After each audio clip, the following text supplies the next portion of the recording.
15 লাখ টাকার ছাগল যেন পাগল করে দিয়েছে দেশবাসীকে। ছাগলের ছাগলামিতে উত্তপ্ত সামাজিক মাধ্যম। সত্যি কি ছাগল পাগল বানিয়ে দিয়েছে ইফাত ও তার বাবা মতিউরকে, নাকি তারা ছাগলকে পাগল বানিয়েছে? যেন জাতীয় রাজস্ব বোর্ডের সদস্য মোহাম্মদ মতিউর রহমানের কোটি টাকার বাগান খেল 15 লাখ টাকার ছাগলে। শুধু তাই নয়, উচ্চ বংশীয় ক্ষমতাশীল এই ছাগল যেন বাবা ছেলের বংশের পরিচয়টাও আজ মুছে দিয়েছে। বাবা ছেলের সম্পর্কে বিচ্ছেদ ঘটিয়েছে লাখ টাকার ধূসর বর্ণের এই ছাগল।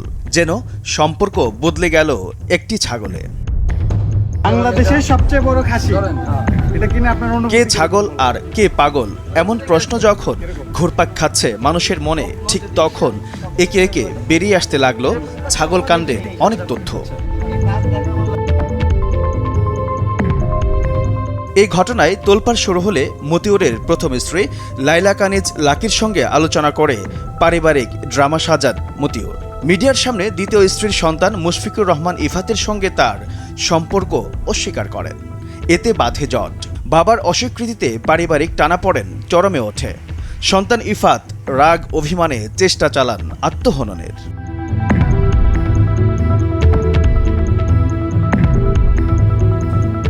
সবশেষ মতিউরের দ্বিতীয় স্ত্রী শাম্মী আখতার শিবলি, ছেলে মুশফিকুর রহমান ইফাত ও ইরফান দেশ ত্যাগ করে মালয়েশিয়ায় পাড়ি জমান। বুধবার চট্টগ্রাম হয়ে কুয়ালালামপুরের উদ্দেশ্যে দেশ ত্যাগ করেন বলে সংশ্লিষ্ট সূত্রে এই তথ্য জানা গেছে। চাকরি জীবনের শুরু থেকেই নামে বেনামে সম্পদ গড়েছেন মতিউর। কর ফাঁকির সুবিধা দিয়ে দেশের নামিদামি শিল্প প্রতিষ্ঠানের কর্ণধারদের সঙ্গে ব্যবসায়িক কানেকশন গড়ে তোলেন বলেও অভিযোগ রয়েছে তার বিরুদ্ধে।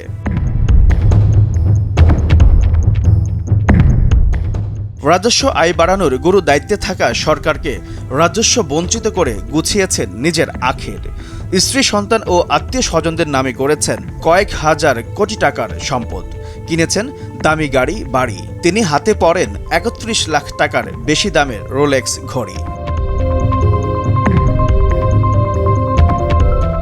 চাকরি জীবনের প্রায় শেষ পর্যায়ে এসে ছাগল কাণ্ডে ফেঁসে গেছেন প্রভাবশালী এই সরকারি কর্মকর্তা। কুরবানির জন্য 12 লাখ টাকায় ছেলের কেনা ছাগল সামাজিক যোগাযোগ মাধ্যম ফেসবুকে ভাইরাল হলে বাবার পরিচয়ে টান পড়ে। আর তাই অনেকেই এই ছাগলকে আশীর্বাদ হিসেবেই দেখছেন। মনে করছেন এই ছাগলের কল্যাণে বেরিয়ে এসেছে তার পাহাড় সমান সম্পদের তথ্য। তবে মতিউর আর ইফাতের সম্পর্ক কি আসলেই বাবা ছেলে, তা খুঁজে বের করা কি সত্যিই কঠিন? মোটেও না। অনেকে বলছেন ডিএনএ টেস্টে বাবা ছেলের পরিচয় বের করার সহজ উপায়, আর এতেই সমাধান মিলবে মতিউরের সাজানো ড্রামার। শেষ করব গায়ক আবু বকর সিদ্দিকের সেই বিখ্যাত গানটা দিয়ে।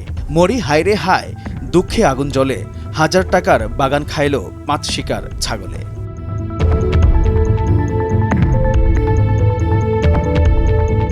এইচ এম নাহিয়ান, ভোরের কাগজ।